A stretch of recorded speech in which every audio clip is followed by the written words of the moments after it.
Атакуют она молниеносно. ثعبان الجابون. يعتبر وسط غرب إفريقيا موطنا لثعبان الجابون. يحاكي لونه الرائع أوراق الأشجار. إنه أحد أكثر الثعابين جمالا في إفريقيا، فهو جميل إن استطعت رؤيته، ومميت إن لم تستطع.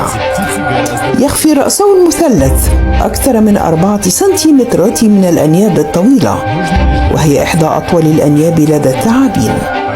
خلال أشهر الشتاء يمكنه البقاء خاملا لمدة طويلة، لكنه اليوم التقط أثرا كيميائيا لا يمكنه تجاهله.